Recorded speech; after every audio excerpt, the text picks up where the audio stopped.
აი ხა მე პირადად ბელორუსიაზე რახან ჩამოვარდა საუბარი. ვიყავი ბელორუსიის საგარეო საქმეთა სამინისტროს საელჩოს მიწვევით 9 მაისს ვიყავი ვესწრებოდი აღლუნს, რომელიც ჩაიბარა ალექსანდრ ლუკაშენკომ და იქ ჩვენ შეხვედრებიც ჰქონდა სხვადასხვა დელეგაციებთან. შემდგომ ვიყავით გუშინ ნახეთ ალბათ გადაცემა კონცლაგერში ტრასტინეცი, ეს არის ესეთი კონცლაგერი, სადაც 9 მილიონი ადამიანი იქნა განადგურებული ფაშისტების მიერ. 9 მილიონი ხალხო, 9 მილიონზეა საუბარი. და იცით რა არის? ჩვენ აი ილია ჭავჭავაძეს აქვს ნათქვამი, რომ ერი რომელიც ივიწყებს წარსულს, მას მომავალი არ გააჩნია. აი ეს წარსული რომ დავივიწყეთ, როდესაც სამამულო ომის გმირებს შეურაცხყოფა მივაყენეთ, როდესაც ყველა სოფელში განადგურდა სტენდები, სადაც იქ იყო შინმოუსვლელთა სტენდები და ომის ვეტერანების და ვინც თავი გაწირა, ვინც დაიღუპა, ყველა სოფელი, ყველა აი რას ერჩოდნენ ამაზე, რომ გაანადგურეს. რომ დაიწყო იმაზე საუბარი, რომ თურმე ორივე ერთი და იგივე ნაგავია, რომ ეს ჩვენი ომი არ იყო. აი ამან წარმოშვა შემდგომ ანტირუსული განწყობები. აი აქედან დაიწყო ანტირუსული განწყობები. ჩვენ და რუსები ვართ ერთი სოფხედველობის ერი ვართ, იმიტომ რომ მართლმადიდებლები ვართ. და მხარდამხარ ვიბრძოდით ამ ომში. ყველაზე დიდი წვლილი, რა თქმა უნდა, ბელორუსმა, რუსმა ერებმა მიიღეს. ყოველი მესამე ბელორუსი გარდაიცვალა. 3 წელი ოკუპაციის ქვეშ იყო ბელორუსია. და დაანგრიეს, გაანადგურეს ყველაფერი. ჩადით აბა მინსკში და ნახეთ რა სიტუაცია მინსკში. ესე იგი მე არ ვიცი, მე ვარ ბევრ ევროპულ ქვეყანაში ნამყოფი, ნუ ყველაზე ისეთი დიდი შთაბეჭდილება, რა თქმა უნდა, შვეიცარია მოახდინა ჩემზე და აი გეუნები თქვენ, აი რო ჩავედი ესეთი მოვლილი, ესეთი სუფთა ქალაქი, რო ვნახე, აი შვეიცარია გამახსენდა. არაფერთ არ ჩამოუვარდება შვეიცარიას. მოვლილი ყველა და ეს გააკეთა იმ კაცმა ლუკაშენკომ, რომელსაც ესენი დიქტატორს ეძახდნენ და მეცინება ხოლმე რო იძახიან, აი გინდათ ბელორუსიაში გავიღვიძო, ნეტა იმ დღეს მომასწრო ბელორუსიაში გავიღვიძებოდე. ერთი ჩადით და ნახეთ თქვენ იდიოტებო თქვენა. და მართლა აი უკმარისობის შეგრძნება მქონდა, რომ დიდხანს რო არ ვიყავი იქა. ზოგი რო იცის ხოლმე მოწერა ხოლმე რო ვაკეთებ დარჩი მართა ნეტო მაგის საშუალება იყო გადამიყადეთ ფული და დღესვე წავალ იქა და დავჩები კარგა ხანს და რა ნამდვილად დასვენებული ჩამოვალ იმიტომ რომ აი თითქოს ისეთი შეგრძნება მქონდა აი ჯოჯოხეთიდან 64-ში მოვხვდი რა აი საქართველოს ბელორუსთან შედარებით ჯოჯოხეთი არის ნამდვილი რა ესეთი წყნარი ქვეყანა ესეთი დამშვიდებული ესეთი უზრუნველყოფილი ფასებიც დაბალი ყველა მუშაობს სისუფთავე სიწყნარე არავინ ხმას არ აუწევს მე არ ვიცი აი გეუნებით ეხა ყველას რაღაც პრობლემები აქვს და იქაც რაღაც პრობლემები იყოს შეიძლება მაგრამ მე არ ვიცი ესეთი ქვეყანა არ მინახე და მე ეხლა ბელორუსში ყოფნისას ეს ტრასტინეცზე გადაცემა თქვენ ნახეთ და ბელორუსში როდესაც გახდით მე შევხვდი იქ ქართული ადგილობრივი სათვისტომოს წევრებს და ყველაზე უფრო ძალიან ბედნიერი ვიყავი რომ ერთ-ერთ ცენტრალურ ქუჩას ქვია მინსკში ქართველი ადამიანის საბჭოთა კავშირის გმირის ჩიხლაძის გიორგი ჩიხლაძის სახელი და ჩვენ სწორედ აი ამ ქუჩაზე ჩავწერეთ ინტერვიუ ერთ ქართველთან რომელიც ძალიან ისე წარმატებული მეწარმეა ბელორუსში და შემოგთავაზებთ ახლა მასთან ინტერვიუს. მოგესალმებით ქალაქ მინსკიდან. ჩვენ ვიმყოფებით სერგო ჩიხლაძის ქუჩიდან, აი თქვენ ხედავთ აგერ ტრაფარეთს ჩიხლაძის 4 ნომერი და ეს არის მემორიალური დაფა საბჭოთა კავშირის გმირის სერგო ჩიხლაძისა. ეხლა აქ ჩიხლაძე აწერია, მაგრამ რეალურად ჩიხლაძე არის. და ეს ადამიანი აქ ბრძოლობდა, საქართველოსდან იყო წარმოშობით, ჭიათურიდან და ჭიათურელმა ახალგაზრდა ბიჭმა თავი შესწირა ფაშისტთა წინააღმდეგ ბრძოლას. ის ბრძოლობდა აქ ამ ადლიან მიწაზე იმ 14,000 ქართველში არის სერგო ჩიხლაძე, რომელმაც თავი დადო მირზა გელოვანთან ერთად და სხვებთან ერთად. Пулеметчик, младший сержант Серго Чигладзе геройски сражался за освобождение Паричского района Полесской области Беларуси. Он родился 12 марта 1923 года в Грузии в бедной крестьянской семье, а в 1930-м поступил в начальную сельскую школу. Он не закончил даже образование, ему пришлось идти работать, потому что умер его отец, и он пошел работать на рудник, но работал там электромонтером. Учился в этот период водить, паровозы, учился, интересовался очень техникой. Почти 5 лет учился в военной школе. С 1942 года он входит в Красную армию. Причем он потом опять-таки учился на курсах.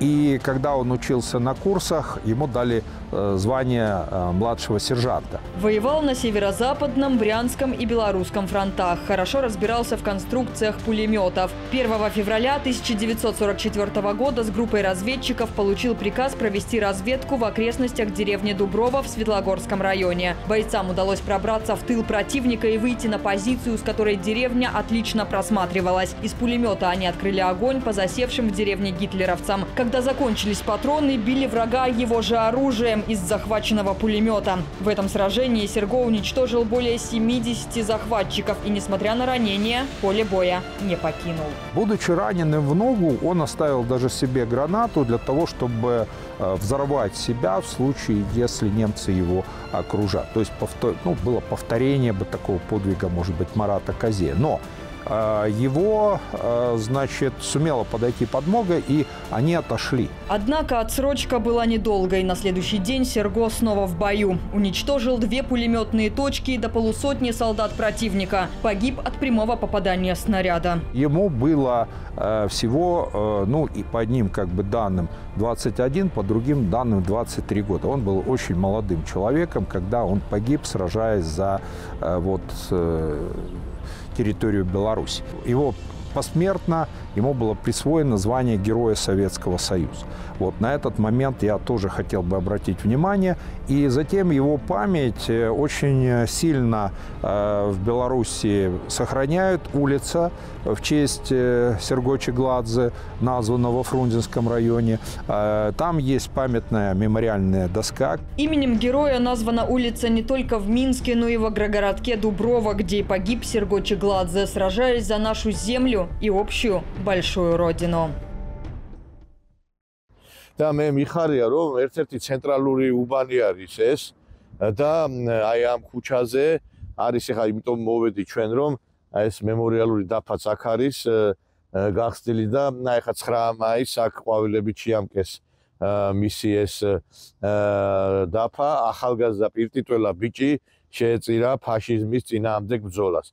Память вечна и не имеет национальности. Сегодня на Светлогорскую землю приехали представители Грузии, чтобы почтить память своего земляка-героя. В честь 80-летия победы в Великой Отечественной войне на белорусской земле состоялось памятное мероприятие – митинг и концерт, посвященные героизму советских солдат. Мероприятие прошло в агрогородке Дуброво, где расположено братское захоронение воинов, павших в боях за освобождение Беларуси от фашистских захватчиков. Здесь собрались представители разных поколений, культур и народов, руководство района, представители общественных организаций, ветераны, бывшие несовершеннолетние узники концлагеря Азаричи, жители агрогородка и молодежь. На мероприятии присутствовали почетные гости, представители Грузии, члены грузинского культурно-просветительного общества Сакартвела, приехавшие почтить память своего земляка-героя войны Серго Чигладзе, воевавшего именно здесь, на белорусской земле. Сегодня в честь героя названы улицы в городах нашей страны. Все собравшиеся единодушно подчеркнули важность сохранения исторической памяти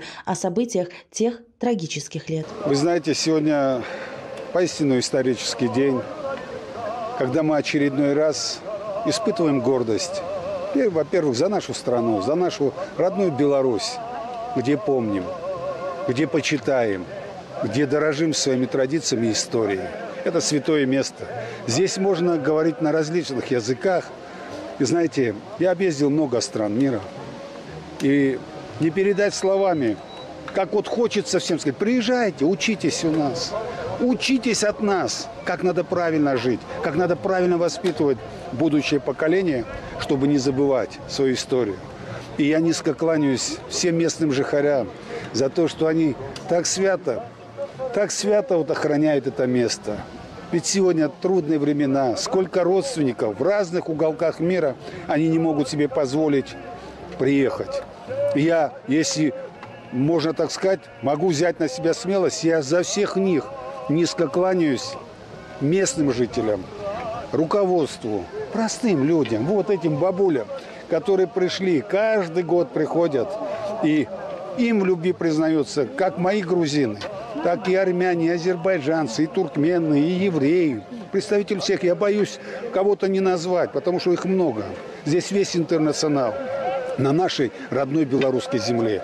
И пусть будет мир, пусть будет счастье в каждом доме для того, чтобы тысячелетие это место оставалось святым. После возложения цветов на официальной части мероприятия состоялась концертная программа, выступления артистов, исполнение песен и танцевальных номеров как на белорусском, так и на грузинском языках. Юбилейные медали бывшим узникам вручил председатель сельского исполнительного комитета Михаил Король. Особенно трогательным моментом стало выступление белорусского журналиста и телеведущего Тенгиза Думбадзе, который выразил искреннюю благодарность каждому участнику, подчеркивая значение коллективной памяти и дружбы между народами. После добрых слов Тенгиза Думбадзе в адрес белорусского и грузинского народов со словами благодарности к гостям и присутствующим обратился почетный миротворец района Александр Терещенко. Он зачитал стих собственного сочинения, посвященный дружбе народов. «Нехай витая Украине горной, дух молитвы православной, как народ грузинский непокорный, з'єднавшись с белорусским дружбой славной». Таким образом, встреча представителей Беларуси и Грузии стала символом единства и преемственности поколений, напомнив людям о важности мирного сосуществования и взаимного уважения друг к другу. Подробнее о мероприятии читайте на страницах нашей газеты или на официальном сайте sn.by. დღეს მე გარდა იმისა, რომ 9 მაისთან დაკავშირებით ჩვენ გმირებზე მინდა საუბარი, ასე მე მინდა ქართველებზეც გელაპარაკოთ, იმ ქართველებზე, რომლებიც აქტიურად მოღვაწეობენ ბელარუსში და ყოველთვის მე მიხარია წარმატებული ქართველების წარდგენა რუსეთშიც, ბელორუსშიც და სხვა პოსტსაბჭოურ ქვეყნებში, იმიტომ რომ ყველაზე ესე იგი რაღაცა ტიტულოვან პროფესიად, მაგალითად ევროპაში, ამერიკაში ითვლება ტრაილერის მძღოლობა, ტაქსის მძღოლობა. ყველა პროფესიას პატივსემ, ეხლა არ გამიგო თითქოს რომ მე ამ პროფესიას ვაკნინებდე, მაგრამ ბელარუსის და რუსეთშიც ყველაზე წერში გამართული თუ არის ქართველობა არის. დღეს მე მინდა წარმოგიდგინოთ მინსკში მოღვაწე ერთ-ერთი ქართველი ბიზნესმენი კობა შონია. მოგესალმებით ბატონო კობა. მოგესალმებით, ძალიან ვიხარია თქვენი ხილვა. ბატონი კობა, ძალიან დამეხმარა მე რომ აი იმ რეპორტაჟების გაკეთებაში, რომელიც დაკავშირებული იყო ტრასტინეცის ფილმთან დაკავშირებით და მინდა რომ თქვენ შესახებ მინდა გვიამბოთ. ჩვენ ახლა აი ქართველი კაცის ქუჩაზე ვიმყოფებით, სერგო ჩიხლაძის ქუჩაზე და აი მართლა გულის ამაჩუყებელია ეს ყველაფერი, რომ ასე აფასებენ ქართველ კაცს ბელარუსში. აფასებენ თელ ქართველობას. ბევრი ქართველები ვართ, 15000 ქართველები ვართ თელ ბელარუსიაში, 4000 არის მარტო მინსკი და მინსკის ობლასტში. ყველა დასაქმებულია, ყველა კარგად ცხოვრობს, კარგად გვექცევიან ბელარუსის ხალხი, ვითუმეტეს ჩვენი პრეზიდენტი უყვარს მთელი საქართველოს. ეს როდიდან არის დარქმეული ეს სახე? ეს და მეც არ ვიცი, ეს ბევრი ხანია ვაფშე და სპაპამომო ისე კიდევ არის კი ბატონო, ისე არის რომ მე კიდე ქუჩები თქვათ ან რაღაც სახელდებები. ციტაიაშვილის სახელწოდება ბერესტავიცაში არის სკოლა მაგის სახელზეა და მთელი ცენტრალური ქუჩა არის მაგის სახელზე. კიდე მირზაგელოვანის კიდე ბევრი ყავს ქართველები, რომლის სახელზეც ბევრი რაღაცები არის და დაკარგული. როგორც იკარგება სხვა ქვეყნებში, აქ არაფერი არ იკარგება, ყველაფერი არის დარჩენილი როგორც იყო იმ დღიდან, რაც კი ბატონო. თქვენ მე ვიცი რომ სამეგრელო დამზადებით დიდი ხანია უკვე აქ ბელორუსში ხართ და თქვენ შესახებ გვიამბობთ რა საქმიანობთ იმიტომ რომ აი წარმატებულ ქართველებზე ვსაუბრობთ და თქვენც ერთ-ერთ წარმატებულად თქვენ საქმიანობის შესახებ რო გითხრათ მე ვცხოვრობ ბელარუსიაში აქ ცხოვრობ уже მე-15 წელიწადია ძალიან მომწონს ეს ქვეყანა საქმიანობა კაფე მაგს ქართული გახსნილი მუშაობთ პატივსცემენ ქართულ საჭმელს მთელი ბელარუსია უყვართ ბელარუსელებს ქართული კერძები და ცხოვრობთ მუშაობთ ერთი კერძი ისაგოთ რესტორანი თუ კიდევ გაფართოებთ ახლა ვაფართოებთ ახლა ხსნით ახლა ქართულ კიდე რესტორანს მეტეხი იქნება სახელწოდება ერთ თვეში გავხსნით აჰა ანუ აფართოვებთ იმიტომ რომ მიდის კარგად საქმე კი ბატონო კიდე აქვს ბევრს ქართველებს აქ ბევრს აქვს ქართველებს რესტორნები აქანი არიან ბიჭები ვისაც კაი რესტორნები აქვს ნახდათ ქართული და რომელიც არ აცხვენს საქართველოს იმ ხრივ რომ მაგათ რესტორანი კაი კერძებს აკეთებენ რომელიც საქართველოს აი უცხოთ თუ გძნობ თავს ახლა აი 15 წელი აი რაღაცა ყოფილა შემთხვევა რომ აი ჩამოსული ხარ თქვათ თან თქვენ მე როგორც ვიცი ბელორუსის მოქალაქეც არ ახართ გაგუბროთ უფლება იცხოვროთ თან რუსეთის მოქალაქე ვარ და საიუზნე გასუდარსტვა ანუ საკავშირო სახელმწიფოა და ანუ თავს არ გძნობთ ესე იგი არა ამისთან არ ყოფილა 15 წლის განმავლობაში რომ საიდან ჩამოხვედით რომ სხვა ქვეყნებში რო იციან აი ეს სიტყვები არ მინახია 15 წლის განმავლობაში ჩემთან არ მოსულა ერთი მილიციონერი და არ უთქვია რომ პოლიციონერი რომ ვინ ხარ რა ხარ საიდან მოხვედიო ამ ხრივ აქ ყველაფერი კარგადაა და პატივსცემენ ყველა ხალხს ვინც ცხოვრობს ბელარუსიაში აქ არ არსებობს იმისთანა რომ თქვენ ვინ ხარ და საიდან ჩამოხვედით ოჯახით ხართ აქ კი ბატონო ოჯახი ორი ბავშვი მყავს ერთი თბილისში სწავლობს დღეს уже ჯავახიშვილის უნივერსიტეტში სწავლობს უფროსი გოგო და უმცროსი იმაში კოლეჯში სწავლობს მინსკში ამთავრებს 2 წელიწადში ისიც მე მგონი წავა თბილისში და ვიცხოვრებ ასე აჰა სამშობლოში დაბრუნდა კი ბატონო ბავშვს უყვარს ბევრს უყვარს საქართველოს მაგრამ თუმცა ჩემ ბავშვებს უფრო აი თქვენ ლუკაშენკო ახსენეთ და მისი დამოკიდებულება ჩვენ საუბრობდით რომ ყოველთვის ხაზგასმას აკეთებენ იმაზე რომ ქართველების მიმართ გამოხატავს ყოველთვის დიდ სიყვარულს გამოხატავს ჩვენი პრეზიდენტი ყველაფერში გვეხმარებიან და ყველაფრის მხრივ იმისთან რაღაცებს აკეთებს ჩვენი პრეზიდენტი რომ ქართულ კაცს აქ რო შეექმნას უფრო კარგი საქმეში და ყველაფერში მონაცემები აჰა და ქართველები რამდენი ხართ სულ აი მიახლოებით აქ ეხა ბელორუსი 15000-ია ვართ მთელ ბელორუსიაში 4000 მინსკის ობლასტში მინსკის გარეუბნებში და მინსკში ვართ და 4000-დან 5000-მდე მე ვიცი რომ ეხა ბატონმა თენგის დუმბაძემ ფაქტობრივად სიცოცხლე მისცა ამ დიასპორა საქართველოს ქვია თქვენს ახალ ორგანიზაციას და უკვე ფაქტობრივად გაცოცხლდა ცხოვრება ამ კუთხით და ანუ ერთად შეიკრა ჩვენი ქართველობა ხო რამდენადაც ვიცი ბევრია ბევრს უხარია რომ ეს ჩვენმა თენგომ დუმბაძემ იგრო შექმნა ყველა ვეხმარებით მთელი ქართველობა მოდის და ყველას ყოველ დღე უფრო მეტი და უფრო მეტი ვართ აჰა ასე და აი ძირითადად რა სფეროებში არიან დასაქმებული ქართველები აი მაგალითად სარესტორნო ბიზნესი ახსენეთ თქვენ და კიდე აი რა სფეროებია სადაც სარესტორნო ბიზნესში არიან მე სახელმწიფო დაწესებულებებზე არიან ბევრი ბიზნესმენებიც არიან ასტანო ყველაზე იგი ეს არის რომ უფრო ქართული რესტორნები და ახლა აკალები ტრაილერის ბრძოლები ახლა არა ქართველები 1-2 თუ იქნება ისიც მაგარი იქნება არა ისე იმავშებით ლაპარაკობთ რომ თითქოს ტრაილერის ბრძოლებს პატივს არ ავცემდეთ ისე არ მინდა გაიგოთ ყველას პატივს ავცემთ უბრალოდ აქ იმაზეა საუბარი რომ ჩვენ ქართველები ვართ მოწინავე პოზიციებში სახელმწიფო სტრუქტურებში აი რო ვთქვათ კი ბატონო დაპოსიმ აბანოს მთელი ბელარუსის იგი სახელმწიფო არის მაგის უფროსი არის ჩვენი ქართველი თბილისელი არის ჩვენი კუდოხოვი გენადი მთელი ბელარუსის მასტასტროის უფროსი მერე ну ბევრი არიან რა სახელმწიფო სტრუქტურებზე იმებში არიან ახლა ბევრს არ ვიცნობ სამდროში მაგრამ მე ვიცი რომ თენგოსგან ვიცი რომ ბევრი არის მუშაობს იმ სახელმწიფო სტრუქტურებზე რომელიც კარგი იმებში არიან დირექტორები არიან დირექტორის მოადგილეები არიან და ცხოვრობენ ასე აქ ბელარუსიაში არავითარი შეზღუდვები არაა ქართველების ვაფშე არაფრის შეზღუდვა არაა ყველგან არის დახმარება სადაც გნახავენ მოიგრუზინო გეტყვიან ჩვენი ქართველია და კოსტიან და ასეთი სიტუაცია. ანუ ქართველების მიმართ დამოკიდებულება როგორია ბელარუსში? იდეალური. ეხლა მე პირადადაც დავწუხდი რომ ძალიან უყვარვართ ვაფასებს სადაც დავდივარ ქუჩაში.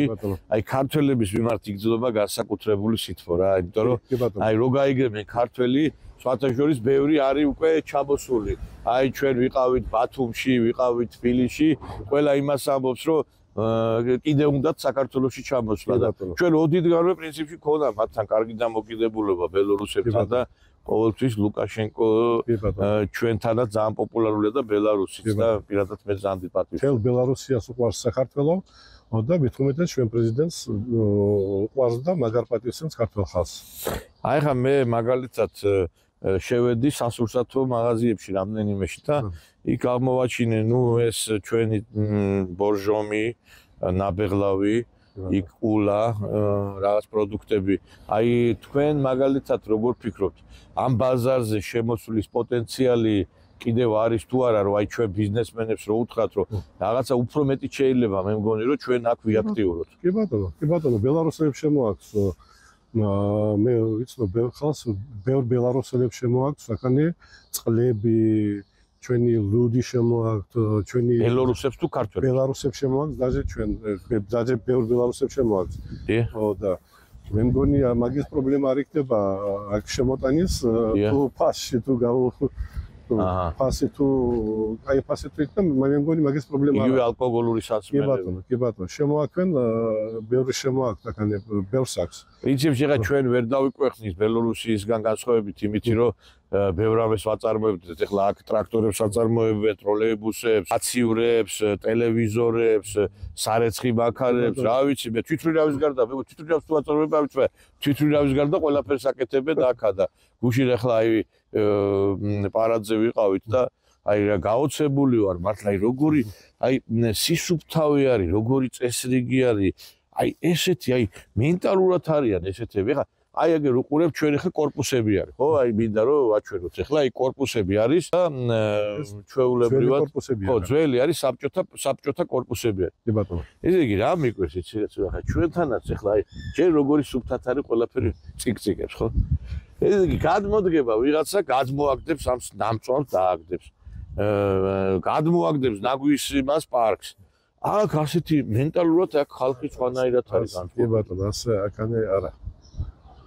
აქანე სიგარეტი. ყოველთვის ასე იყო, თუ ეხა შეიცვალა ამათ მენტალობა. 15 წელიწადი და სულ ასე არის. 15 წელიწადი ახლა ვთქვა, რომ ყოველთვის ასე იყო.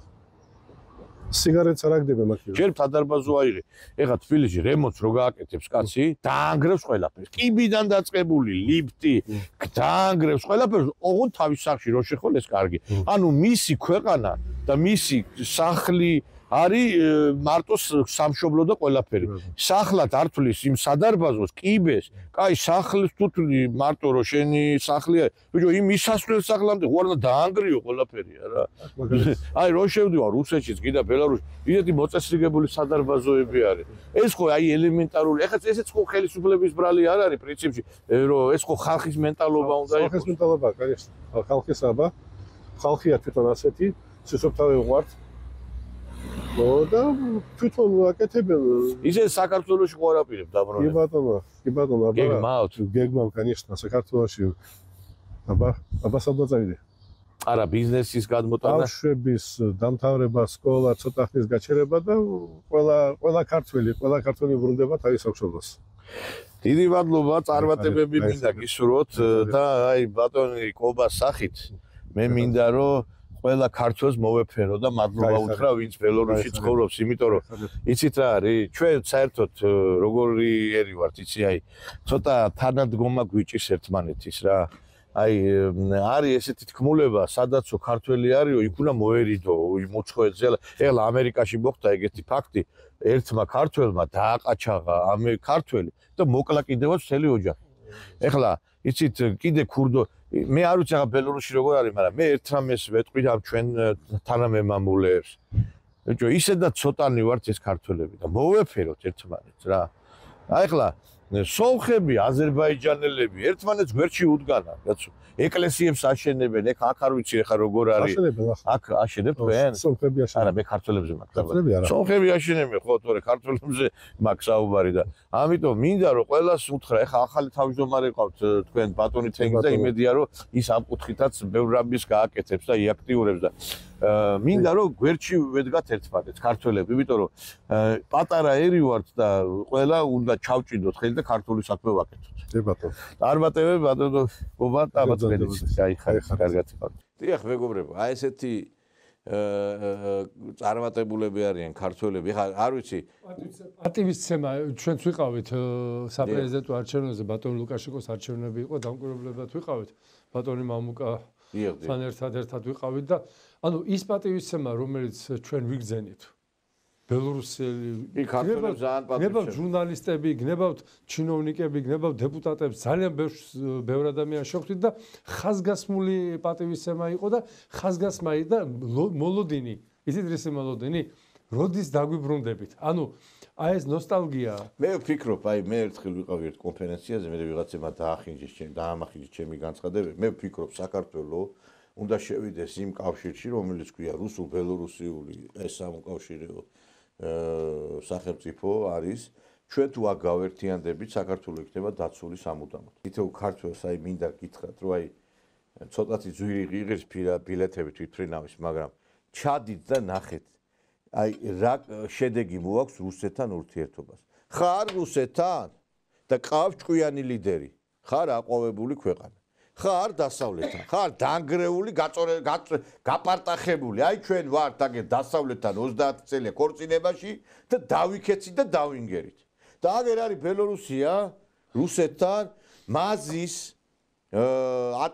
ქარხანა მუშაობს, რომელიც უშვებს, ესე იგი, ტროლეიბუსებს, ავტობუსებს, არის მაცივრების ქარხანა ატლანტა, არის გორიზონტი გახსოვთ ალბათ ტელევიზორების, არის ყველაფერი აი ინდუსტრიული საწარმოები მუშაობს. ყველაფერი მუშაობს 30-40000-იანი საწარმოები მუშაობს. თან ეს ზოგი შიგ მინსკში მუშაობს. ახლა მაზი მაგალითად იქ არის, მინსკში არის.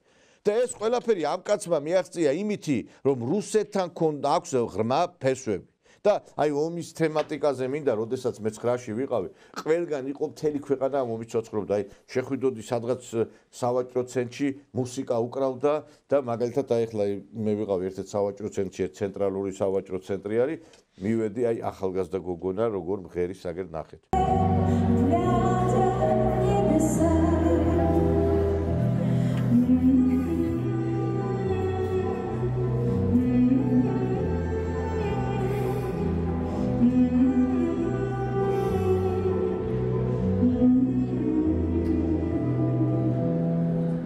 Летит по небу тлен усталый,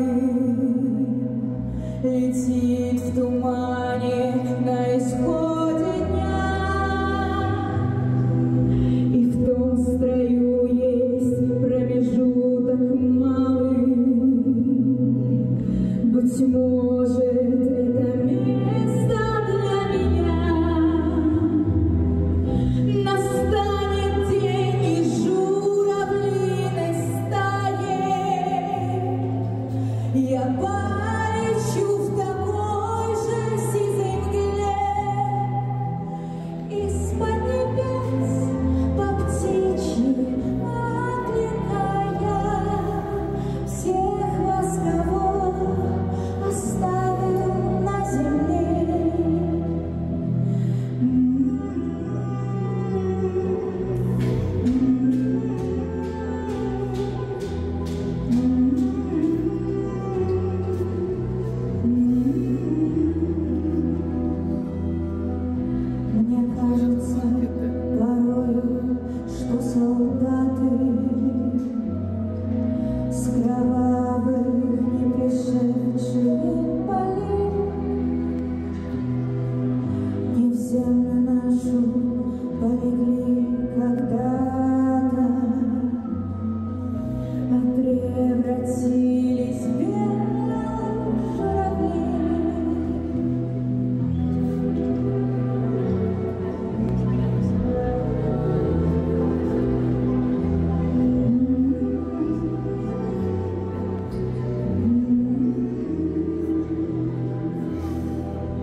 და სადაც კი მიხვიდოდი მთელი ქვეყანა და ყველაზე საოცარი რა არის ახალგაზრდობა იყო ჩართული. აი ახალგაზრდობა რომელიც ჩვენთან მოწამლეს.